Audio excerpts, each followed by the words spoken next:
اوپر جا کر وہ توحید ہوگی ہمیشہ. کوئی مشرکانہ نظام ایسا نہیں ہے جو ٹاپ پر جا کر توحید نہ بن جائے. دیکھیے ہندو دیویاں دیوتا بے شمار، لیکن مہادیو وہ بھی کیا دو ہیں؟ مہادیو وہ تو ایک ہے. انگریزی میں گاڈز گاڈیسز، لیکن وہ چھوٹے جی سے لکھے جائیں گے. چھوٹے جی سے لکھے جانے والے gods and goddesses. Roman mythology ہو، گریک مائتھولوجی ہو، ان دیویوں دیوتاؤں کے نام ہی آپ نہیں یاد کر سکتے، لیکن گاڈ بڑے جی سے وہ ایک ہے کہ نہیں؟ ٹاپ پر جو ہے وہ ایک ہے.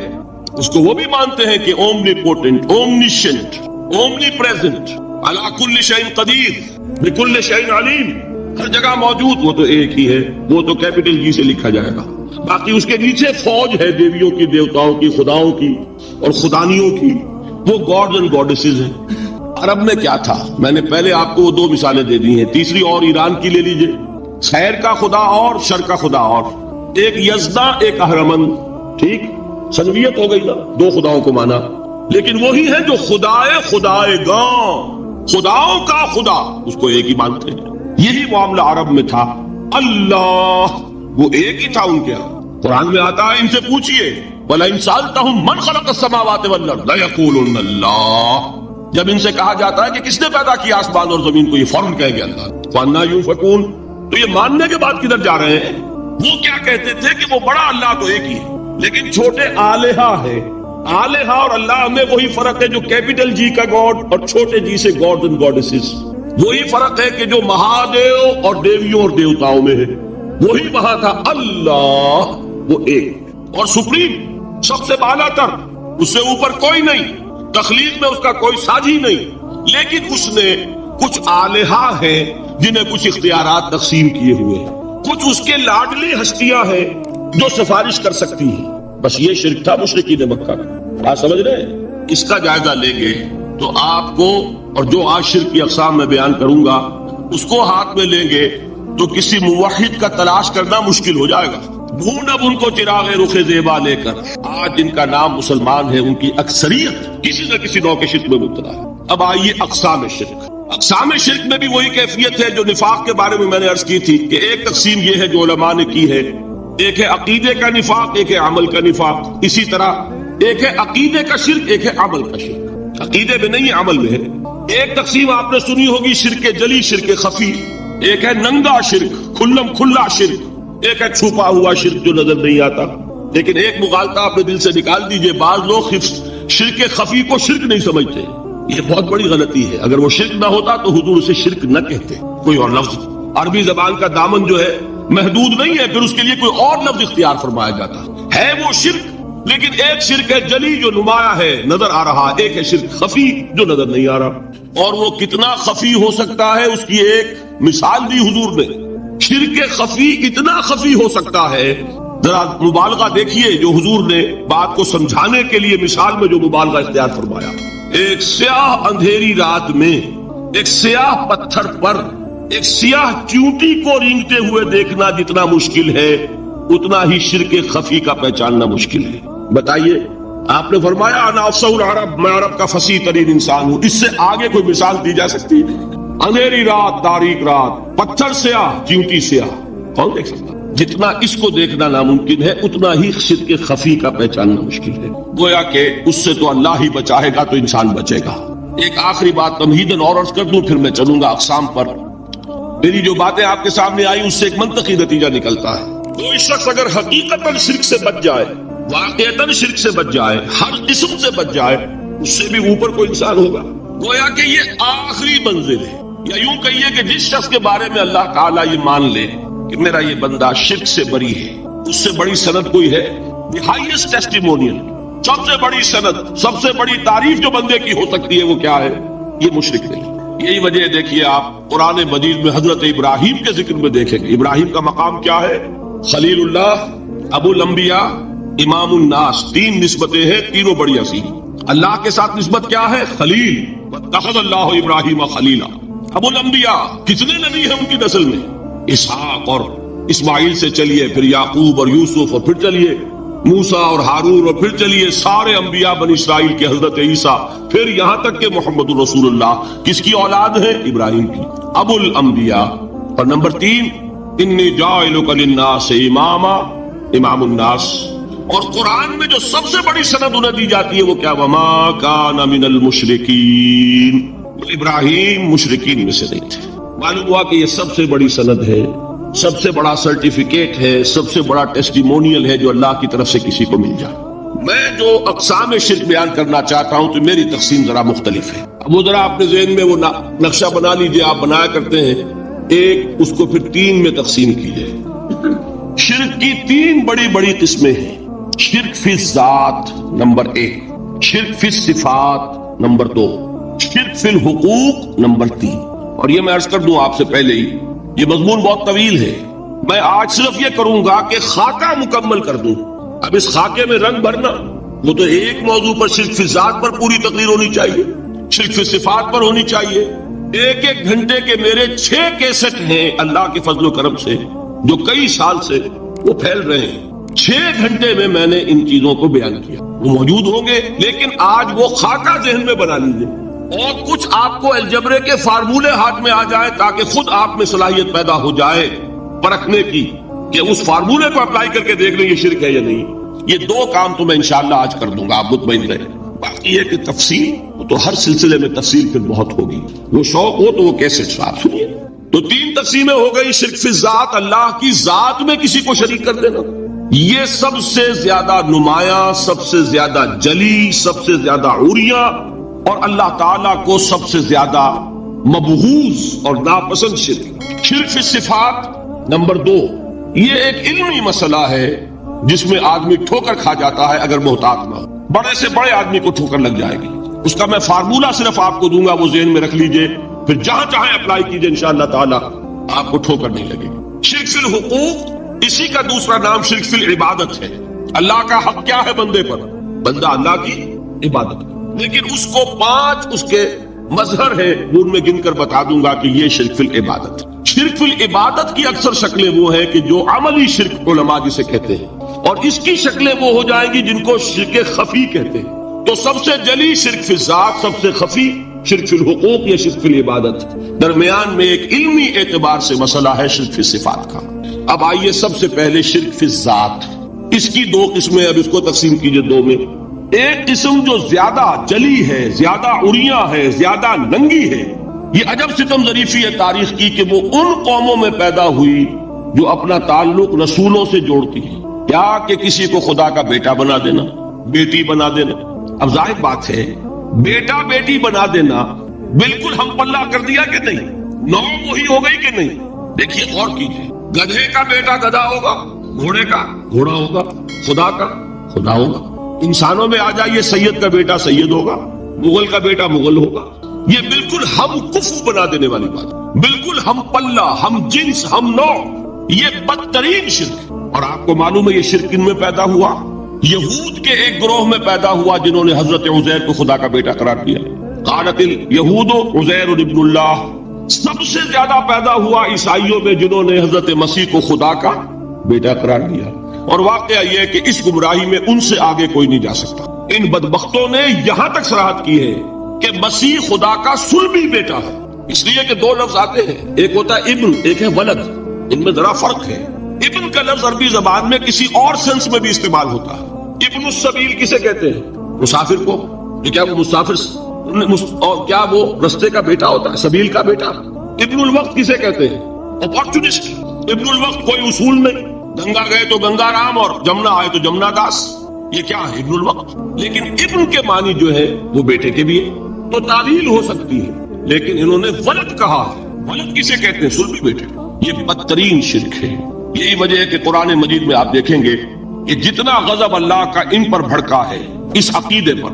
وَيُنذِرَ الَّذِينَ قَالُوا اتَّخَذَ اللَّهُ وَلَدًا. یہ قرآن نازل ہوا ہے محمد پر صلی اللہ علیہ وسلم تاکہ وہ خبردار کریں انہیں جنہوں نے یہ کہا ہے کہ اللہ نے کسی کو بیٹا بنایا. یہ سورہ کہف میں ہے، اور اگلی سورت سورہ مریم میں تو ایسا غضب اللہ کا ظاہر ہوتا ہے. وَقَالُوا اتَّخَذَ الرَّحْمَنُ وَلَدًا لَقَدْ جِئْتُمْ شَيْئًا إِدًّا تَكَادُ السَّمَاوَاتُ يَتَفَطَّرْنَ مِنْهُ وَتَنشَقُّ الْأَرْضُ وَتَخِرُّ الْجِبَالُ هَدًّا أَن دَعَوْا لِلرَّحْمَنِ وَلَدًا وَمَا يَنبَغِي لِلرَّحْمَنِ أَن يَتَّخِذَ وَلَدًا. انہوں نے کہا کہ رحمان نے کسی کو بیٹا بنایا. تم بہت بڑی گستاخی کی بات کر رہے ہو. تمہاری اس گستاخی کی وجہ سے آسمان پھٹ پڑنے کو ہے، زمین شق ہو جانے کو ہے، اور قریب ہے کہ پہاڑ ایک دھماکے کے ساتھ گر جائیں کہ انہوں نے خدا کے لیے بیٹا تسلیم کر دیا، حالانکہ اللہ رحمان اس کی شان اس سے بہت بلند و بالا ہے کہ اس کے کوئی بیٹا ہو۔ اس کی وجہ بھی سمجھ لیجئے کہ بیٹے کی ضرورت کسے ہوتی ہے؟ جو خود فانی ہو۔ کیوں ہے آپ کو طلب بیٹے کی؟ ہم نہ ہو گے ہمارا نام زندہ رہے، یہ ایک اٹرنل ہونے کی خواہش ہے، انہیرنٹ، نام چلے گا۔ اسی لیے بیٹی سے آدمی سمجھتا ہے کہ نام نہیں چلتا۔ یہ طلب جو ہے بیٹے کی کیوں ہے؟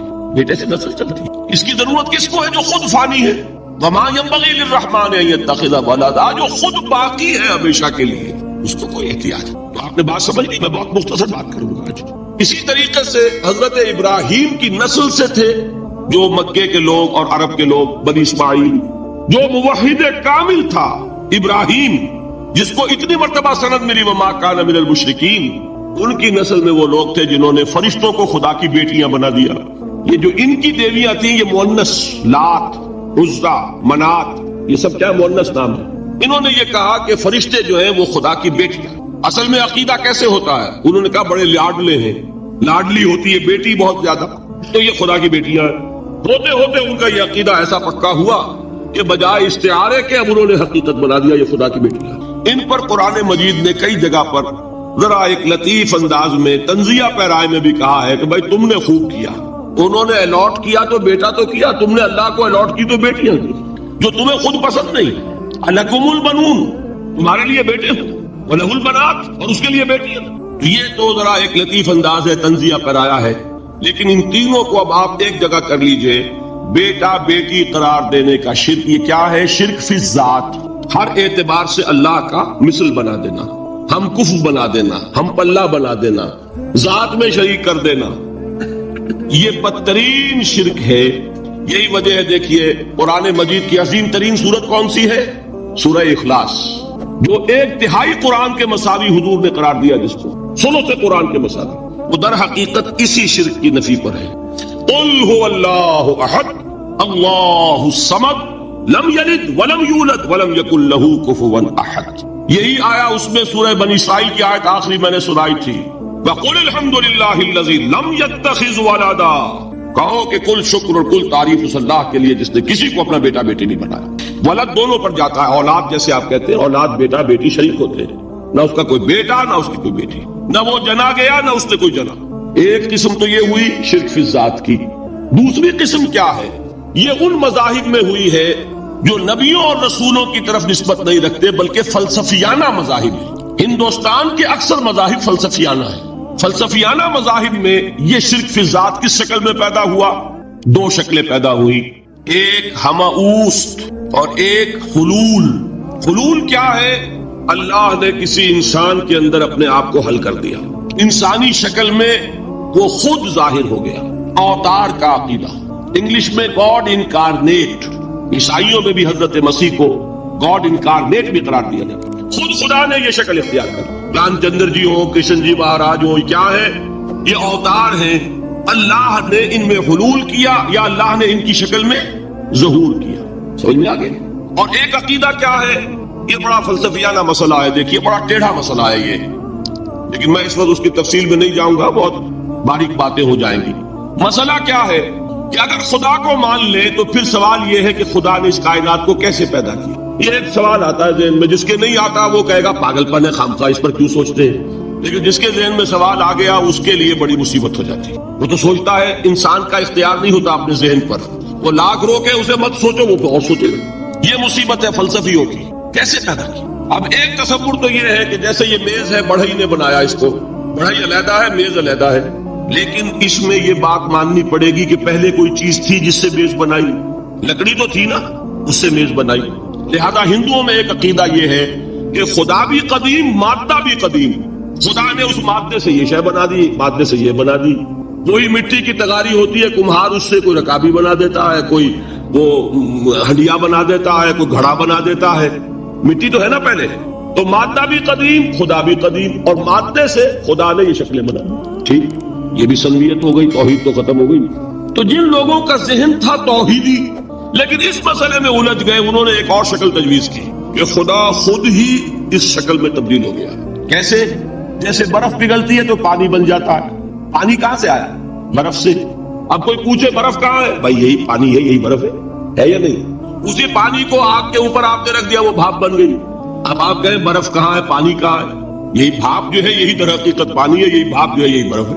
یہ ہے وہ ہماؤس پینتھیزم جس کو انگریزی میں کہتے ہیں کہ خود خدا نے روپ دھار لیا اس کائنات کا. یہ دو فلسفے ہیں. کیا ہے یہ؟ بدترین شرک. پہلی، اگر شکل ہے تو وہ انسان خدا قرار پا گیا، جس کو اوتار مانا وہ خدا ہو گیا کہ نہیں؟ اور دوسری شکل میں تو ہر چیز ہی خدا ہے، یہ بھی خدا، یہ بھی خدا، پتھر بھی خدا، درخت بھی خدا، ہر چیز خدا. اس لیے کہ وہ برف پگھلی ہے تو پانی بنا ہے. وہ پانی چاہے زیر زمین آ رہا ہے، وہ پانی چاہے زمین کے اوپر دریا کی شکل میں آ رہا ہے یا زمین میں سوتے چل رہے ہیں، پانی تو وہی برف ہے جو پہاڑوں پر ہمالیہ پر پڑا ہوا، وہی پگھل رہا ہے، یہ کچھ بن رہا. یہ ہے شرک فی الذات کی دوسری قسم جو دنیا میں رہی، پینتھیزم اور انکارنیشن یا حلول اور ہماؤس. سمجھ میں آگے؟ اب میں ایک بات آپ سے عرض کروں گا. اللہ کا اس امت پر بہت بڑا فضل ہے جس کا آپ کو شکر ادا کرنا چاہیے. اس نوع کے شرک سے یہ امت 15ویں صدی شروع ہو جانے کے باوجود تاحال بحیثیت مجموعی محفوظ ہے. میں نے بحیثیت مجموعی کہا ہے. کوئی افراد یا عوام الناس یا جہلاء یا شعراء یا نعت گو وہ مبالغہ آرائی میں کوئی بات کہہ دیتے ہو تو وہ علیحدہ بات ہے. لیکن مسلمانوں میں کوئی مستند فرقہ اور اس کے جو مستند عقائد ہیں ان میں الحمدللہ آج تک ایسی کوئی چیز شامل نہیں. اس کا جب آپ تقابل کریں گے، آپ کا کیا خیال ہے عیسائیوں کو حضرت مسیح سے کتنی محبت تھی؟ اس کا تقابل کیجئے جو محبت مسلمانوں کو رہی حضور کے ساتھ. عیسائیوں کی محبت عشر عشیر نہیں بنے گی. اس محبت کے باوجود کہ ہمیں 10 گنا 100 گنا 1000 گنا زیادہ محبت ہے حضور کے ساتھ، لیکن دیکھیے کہ انہوں نے خدا کا بیٹا بنا دیا. یہاں کسی نے حضور کے بارے میں یہ بات آج تک کہی؟ یہ بہت بڑا کنٹراسٹ ہے نا. یہ در حقیقت عقیدت اور محبت کا غلو ہوتا ہے. تو عقیدت اور محبت کی کمی تو یہاں بھی نہیں، الحمدللہ ان سے زائد ہے. لیکن الحمدللہ ثم الحمدللہ ثم الحمدللہ خدا کا بیٹا تو کسی نے نہیں بنایا. اچھا میں ایک اور کنٹراسٹ آپ کو دکھاتا ہوں تاکہ آپ اللہ کا شکر کریں. حضرت علی کی کیا نسبت ہے حضور کے ساتھ؟ نبی اور امتی. حضرت علی کو خدا کہنے والے پیدا ہوئے کہ نہیں؟ بتائیے نا. کیا وجہ ہے کہ علی کو خدا کہنے والے پیدا ہوئے لیکن محمد کو خدا کہنے والا پیدا نہیں ہوا صلی اللہ علیہ رضی اللہ تعالی عنہ؟ بہت اہم بات ہے، غور کیجیے گا. حالانکہ حضرت علی کا رتبہ کہاں، حضور کا کہاں. آج بھی آپ دیکھیے آپ کے جاہل عوام کے زبان پر نعرہ یا علی مدد کا ہوتا ہے، یا محمد مدد کسی نے کہا آج تک؟ یہ یا محمد لکھنے کے کام آتا ہے صرف. وہ مسجد پہ لکھ دو تاکہ پتہ چل جائے یہ فلاں فرقے کی مسجد ہے، دوسرا خود ہی بھاگ جائے وہاں سے. یہ صرف اس کام کے لیے ہے. باقی جہاں اصل میدان میں بات آتی ہے کوئی نعرہ لگاتا ہے یا محمد مدد، محمد کا رتبہ اونچا یا علی کا، تو ان سے کیوں نہیں مدد مانگی؟ یہ سوالات آپ کے سامنے رکھ رہا ہوں میں. پھر یہ کہ جس طریقے سے کہ غوث اعظم کو پکارا جاتا ہے، کیا محمد کو پکارا جاتا ہے؟ کیا نسبت ہے؟ حضرت علی تو پھر بھی صحابی ہے، خلیفہ چہارم ہے، حضور کے چچا داد بھائی ہے، داماد ہے.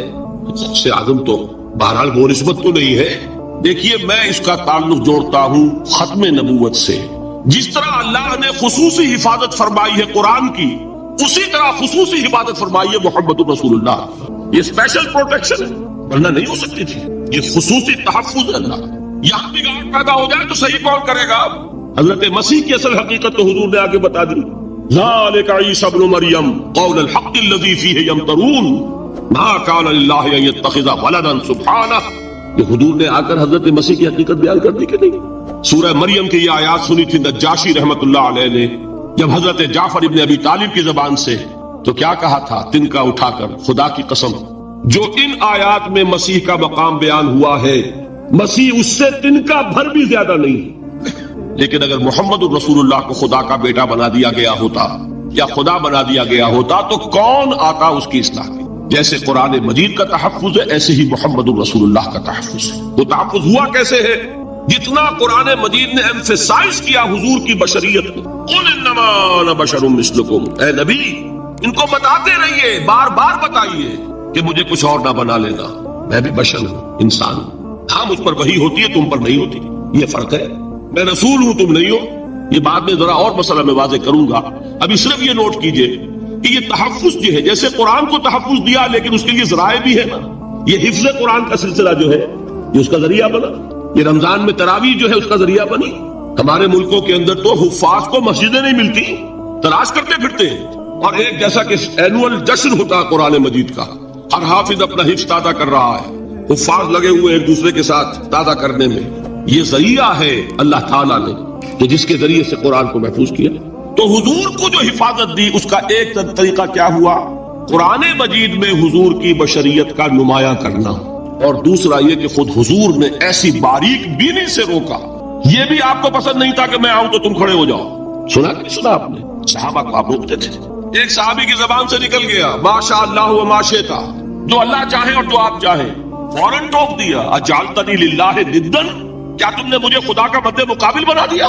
مشیت صرف اس کی ہے. یہ روک ٹوک یہ وہ چیزیں ہیں کہ جس کی بنا پر اللہ نے تحفظ عطا فرمایا. یہ جو آپ نے فرمایا میری قبر کو کسی جلسے اور جشن کا مرکز نہ بنا لینا، فرمایا کہ نہیں فرمایا؟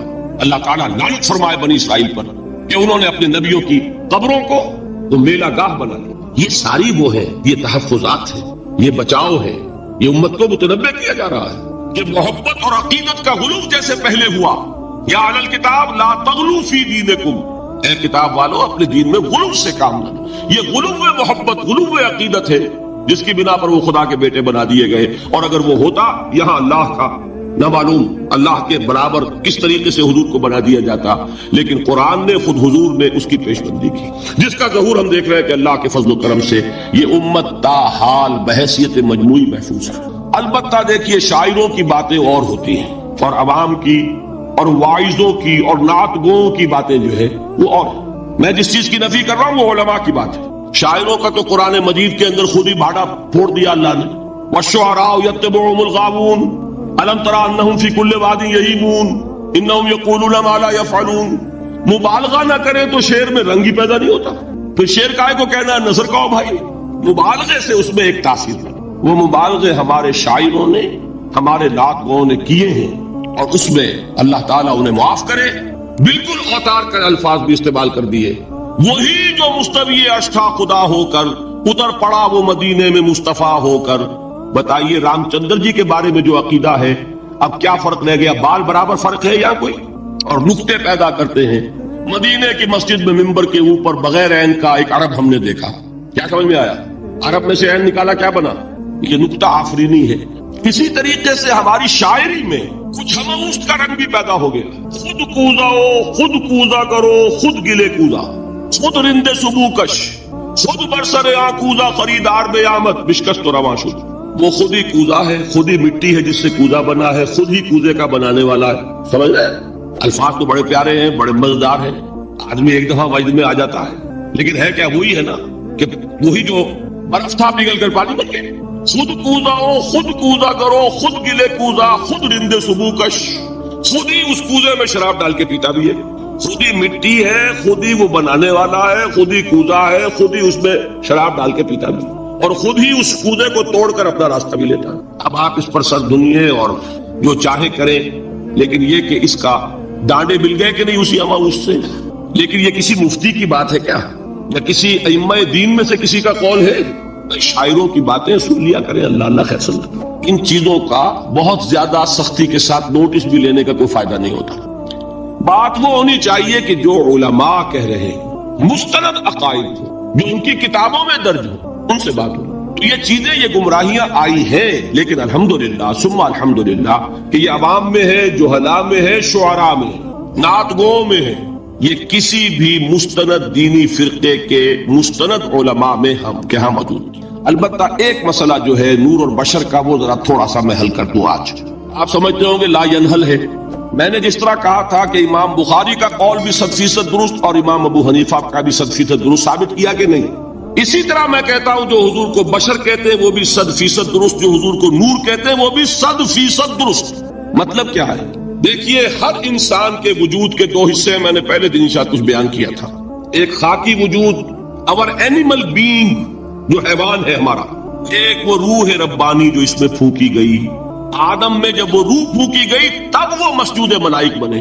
فَإِذَا سَوَّيْتُهُ وَنَفَخْتُ فِيهِ مِن رُوحِي فَقَعُوا لَهُ سَاجِدِينَ. دو جگہ آئے تھے قرآن مجید میں ایک شوشے کے فرق کے بغیر. سورہ حجر اور سورہ صاد، جب میں اس کو پوری طرح تیار کر لوں اور اس میں اپنی روح میں سے پھونک دوں تو گر پڑنا اس کے سامنے سجدے۔ ہمارا جو خاکی وجود ہے وہ ظلمانی ہے، اور جو ہمارا روحانی وجود ہے وہ نورانی ہے۔ اس کی نسبت کس سے ہے؟ اللہ سے۔ بات سمجھ میں آئی؟ لیکن ہم نے اپنے اس نورانی وجود کو اپنے خاکی ظلمانی وجود میں دفن کیا ہوا ہے، اور محمد الرسول اللہ صلی اللہ علیہ وسلم کا وہ نورانی وجود آپ کے اس خاکی وجود پر اس درجے غالب تھا کہ وہ خاکی وجود معدوم کے درجے میں ہے، لیکن وہ حضور صلی اللہ علیہ وسلم پر اثر انداز نہیں ہو سکتا۔ وہی خاکی وجود ہے جسے ہم نفس کہتے ہیں، نفس غلبہ کر سکتا ہے محمد صلی اللہ علیہ وسلم۔ حضور کی شخصیت کی نورانیت نے آپ کی شخصیت کے خاکی وجود کا احاطہ کیا ہوا، ہماری شخصیت کی ظلمانیت نے ہماری اس نورانیت کو گل کیا ہوا، دفن کیا ہوا، چھپایا ہوا ہے۔ بس یہ فرق ہے۔ انہیں آپ کہہ لیں نور، صحیح ہے، ان کی نورانیت غالب ہے۔ یہی بات ہے جو حضور نے اصطلاح سمجھائی۔ دیکھو ہر انسان کے ساتھ ایک شیطان ہوتا ہے۔ اب کسی صحابی نے بڑی جرت سے کام لیا، پوچھ لیا حضور کیا آپ کے ساتھ بھی ہے؟ ہر انسان کے ساتھ جو کہا نا، تو انسان تو ہے آپ بھی، تو کیا آپ کے ساتھ بھی ہے؟ آپ نے فرمایا ہے، لیکن میں نے اسے مسلمان کر رکھا۔ بات ختم ہو گئی۔ نفی نہیں ہے، وہ میرے تابع ہے، میرا مطیع ہے، مجھے قدم نہیں پہنچا سکتا، ہے تو صحیح، لیکن نہ ہونے کے درجے میں آ گیا کہ نہیں؟ یہ ہے فرق سارا۔ اور میں یہاں پہ کوٹ کرنا چاہتا ہوں ایک بہت بڑے بریلوی مکتب فکر کے عالم دین صاحبزادہ، نام میرے ذہن سے ایک دم اتر گیا، فیض الحسن، اللہ تعالیٰ ان کی خطاؤں سے درگزر فرمائے، ان کی مغفرت فرمائے۔ آپ نے سنا ہوگا نا نام۔ انہوں نے ایک روز تقریر کی جو میں نے سنی، اور تقریر کہاں کی؟ ساہیوال میں۔ وہاں کا ایک بہت مشہور چوک ہے، مہاجرین، مسجد مہاجرین کہلاتی ہے، وہاں تقریر کی ان کی میں نے سنی۔ ان کے الفاظ یہ تھے کہ کیا آپ لوگ ہمیں جاہل سمجھتے ہیں؟ کیا ہمیں عربی نہیں آتی؟ کیا ہم نے قرآن نہیں پڑھا جس میں بار بار یہ لکھا ہوا ہے کہ حضور بشر ہیں؟ حضور بشر ہیں، لیکن اصل میں ہم حضور کی بشریت کو نمایاں کرنے کو سوء ادب سمجھتے ہیں۔ بات سمجھیے آپ نے، اس قدر پیاری بات ہے۔ انہوں نے کہا کہ آپ کے باپ کا نام کیا ہے؟ عبد الرحمان۔ آپ عبد الرحمان کہہ کے پکارتے ہیں انہیں؟ ابا جان۔ ابھی آپ نے وہ آیات سنی، حضرت ابراہیم نے اپنے مشرک باپ کو یا ابت ہے، یا ابت ہے، بڑا پیارا ترجمہ کیا، ابا جان، ابا جان۔ کیا نام لیں گے؟ آپ کے باپ کا نام ہے، نام نہیں لیتے آپ، کیوں؟ ادب کی وجہ سے۔ اسی وجہ سے ہم در حقیقت حضور کی بشریت کو نمایاں کرنے کو سوء ادب سمجھتے ہیں، ورنہ کوئی ہم جاہل ہیں، ہمیں عربی نہیں آتی، ہم نے قرآن نہیں پڑھا، اب جانتے ہیں کہ وہ بشر۔ بات سمجھ میں آئی؟ کتنی آسانی سے مسئلہ حل ہوتا ہے، بشرطے کہ نیت حل کرنے کی ہو۔ آخر آمنہ کے بیٹے ہیں، عبداللہ کے بیٹے ہیں، عبد المطلب کے پوتے ہیں، بچپن آپ پر گزرا ہے، لڑکپن آپ پر گزرا ہے، نوجوانی آپ پر آئی ہے، جوانی آپ پر آئی ہے، شادی آپ نے کی ہے، اولاد آپ کی ہے۔ کون بے وقوف احمق ہوگا کہ جو آپ کی بشریت کا انکار کرے گا؟ لیکن یہ کہ جس طریقے سے اس کو بیان کیا جاتا ہے وہ ایک مسئلہ بن گیا اختلافی، وہ رد و قضا اور کھینچ تان۔ اور اس میں بھی سمجھ لیجئے مثلکم پر جو ایمفیسس بعض حضرات دے دیتے ہیں اپنے توحیدی جو ان کے اندر ایک مزاج ہے، اللہ تعالیٰ ان کے مزاج کو اور پختہ کرے، لیکن اس میں بھی مبالغہ کیا جاتا ہے۔ ایک حدیث مجھ سے سنیے جس میں حضور نے مثل کا انکار کیا۔ مثلکم کا مطلب اگر کسی نے یہ سمجھا کہ بالکل ہم جیسے ہیں تو بہت بڑی مغالطے ہے۔ حضور صوم وصال سے منع فرماتے تھے، خود رکھتے تھے۔ صوم وصال کیا ہے؟ آج روزہ رکھا، شام کو افطار نہیں کیا، وہی روزہ رات بھر چل رہا ہے، اگلے دن بھی چل رہا ہے، شام تک کو جا کے پھر کھولا تو 2 دن کا صوم وصال ہو گیا۔ اگلے دن بھی نہیں کھولا، چلا تو 72 گھنٹے کا صوم وصال ہو گیا۔ یہ کیا ہے؟ صوم وصال۔ خود رکھتے تھے اور صحابہ کو روکا۔ صحابہ میں سے کسی نے ہمت کر لی، حضور آپ خود رکھتے ہیں، ہمیں روکتے؟ فرماتے ہیں ایکم مثلی، تم میں سے کون مجھ جیسا ہے؟ ابھی تو عند ربی، میں تو اپنے رب کے پاس رات گزارتا ہوں، وہ یطعمنی ویسقین، وہ مجھے کھلاتا ہے پلاتا ہے۔ بتائیے کون ہے جو اس کا دعویٰ کرے گا؟ حضور کے خصائص ہیں۔ حضور خود فرماتے ہیں تم صرف سامنے سے دیکھتے ہو، میں پیچھے سے بھی دیکھتا ہوں۔ کہاں ہوا وہ مثلیت؟ اگر آپ نے بالکل اپنے جیسا سمجھ لیا تو بڑے مغالطے میں ہیں۔ نبی کا مقام ہے، نبی کا رتبہ ہے، نبی کے خصائص ہیں۔ آپ سو گئے تو آپ کی نیند، آپ کی وضو ٹوٹ گئی اور نبی سو گیا تو کہاں گئی مثلیت؟ پھر مثل اس معنی میں کہ بشر ہیں، نسل آدم سے ہیں، اس میں کوئی شک نہیں، اس معنی میں مثل ٹھیک ہے، قل انما انا بشر مثلکم۔ لیکن ہر اعتبار سے تو نہیں، سب سے بڑا فرق یہی ہے کہ وہی آ رہی ہے، معراج پہ تشریف لے گئے ہیں، اس دنیا میں بیٹھے ہوئے بھی جنت کا مشاہدہ فرما لیتے ہیں، کرا دیا جاتا ہے، دوزخ کا مشاہدہ کرایا جاتا ہے، فرشتے کو دیکھ رہے ہیں، یہ چیزیں ہیں۔ اور پھر خصائص جیسا کہ میں نے عرض کیا کہ آپ پیچھے سے بھی دیکھتے ہیں۔ آپ کا معاملہ یہ ہے کہ آپ اگر سو جائیں تو آپ کا وضو نہیں ختم ہوگا. یہ ساری چیزیں جو ہے ان سب کو بیلنس کیجئے تو معلوم ہوگا کہ آپ بشر بھی ہیں 100% درست، لیکن آپ کی وہ نورانیت، آپ سے راج مرید، ہدایت کا روشن چراغ، آپ کی جو روح انور ہے وہ آپ کے اس جسدی وجود پر اس طریقے سے حاوی ہے کہ گویا کہ اس نے اس کی ظلمانیت کو ختم کر کے رکھ دیا. اس معنی میں کوئی کہے نور مجسم تو مجھے کوئی اعتراض. یہ ہے ان چیزوں کو جمع کرنے کی شکل، خام خواہ کی کھینچتان کے سوا کچھ نہیں. بہرحال یہ پہلا حصہ ختم ہوا، شرک فی الذات. اب آئیے شرک فی الصفات. میں نے عرض کیا تھا کہ یہ ایک بڑا علمی مسئلہ ہے اور اس میں ٹھوکر لگ جاتی. وجہ کیا ہے اس کو سمجھ لیں. بنیادی بات، ہماری زبان جو ہے وہ بہت محدود ہے. ہماری ہی زبان ہے جسے اللہ نے ذریعہ بنایا اپنی ہدایت کا، ورنہ ہمارے پلے نہ پڑتی بات، ظاہر ہے نا. لیکن ہماری زبان کی محدودیت ہے.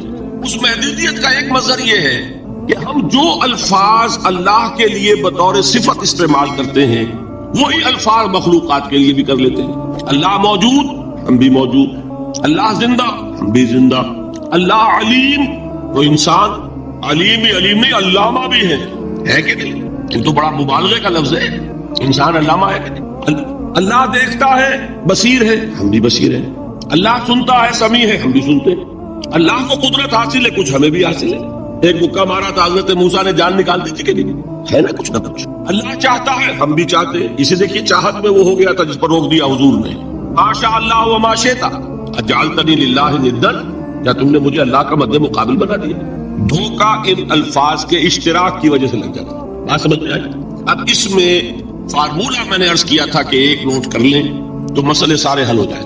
جب ہم کوئی لفظ بطور صفت اللہ کے لیے بولتے ہیں اور اسی لفظ کو مخلوق میں سے کسی کے لیے بولتے ہیں، مخلوق میں سب آ گئے، جمادات، حیوانات، انسان، اولیاء اللہ، فرشتے، انبیاء، رسول، سب مخلوق تو ہیں. تو کل مخلوقات جب ہم ایک لفظ بطور صفت استعمال کریں گے اللہ کے لیے اور اسی لفظ کو استعمال کریں گے بندوں کے لیے تو ان میں 3 فرق ہیں جو ذہن میں رہنے چاہیے. گن کر یاد کیجئے. اللہ کی ذات قدیم ہے، ہمیشہ سے ہے. اسی طرح اس کی صفت بھی قدیم ہے، ہمیشہ سے ہے. مخلوقات حادث ہیں، ان کی صفات بھی حادث ہے. حادث قدیم کے مقابلے میں کہ پہلے نہیں تھی پھر ہو گئی. ایک فرق، اللہ کی ذات از خود ہے، کسی اور نے تو اس کو وجود نہیں بخشا نا. اللہ کا وجود از خود ہے، ذاتی ہے. کسی طرح اس کی صفات ذاتی ہے، کسی اور کی عطا کردہ نہیں ہے. مخلوق کوئی ہو کسے باشد، ان کا وجود ذاتی نہیں عطائی ہے. اللہ نے دیا تو وجود ملا. اسی طرح ان کی صفات عطائی ہے، ذاتی نہیں. 2 فرق ہو گئے. اللہ کی ذات مطلق ہے، لا محدود. اسی طرح اس کی صفات مطلق ہے، لا محدود.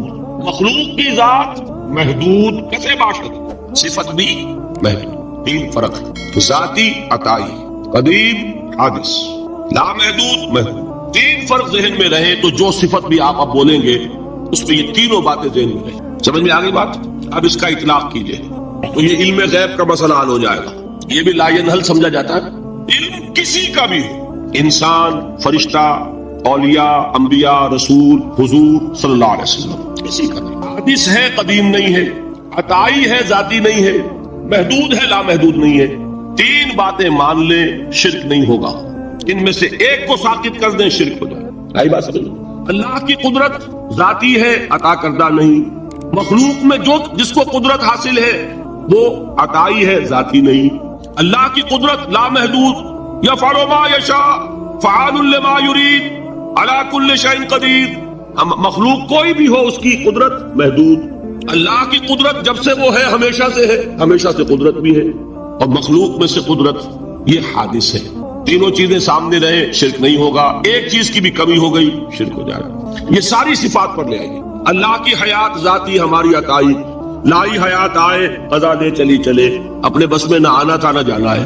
زندگی اس کی عطا کردہ ہے، جب چاہے لے لے. اللہ کی حیات بھی ایسی ہے کیا؟ ذاتی. الحی، ہماری حیات محدود، ویسے بھی محدود. موت آئے گی، شاید ختم ہو جائے. چلیے موت ختم نہیں کرتی، ہم سمجھتے ہیں کہ وہ ہماری ابدی ہے. محدود اس معنی میں تو ہے کھانے کو نہ ملے تو کمزوری، ذرا کام کیا تو تکان، نیند بھی آ رہی ہے، اونگ بھی آ رہی ہے. اور اس کی حیات الحی القیوم لا تاخذہ سنۃ ولا نوم. حیات ذاتی ہے، لا محدود ہے، اور قدیم ہے. یہاں حیات عطائی ہے اور حادث ہے اور محدود ہے، ساری صفات. اس کو ذہن میں رکھ لیجئے. تو اب دو مسئلے میں یہاں حل کر دوں. جو لوگ کہتے ہیں حضور کو علم غیب نہیں تھا اور جو کہتے ہیں تھا، بدقسمتی سے دونوں نے ڈیفینیشن علیحدہ کر لی.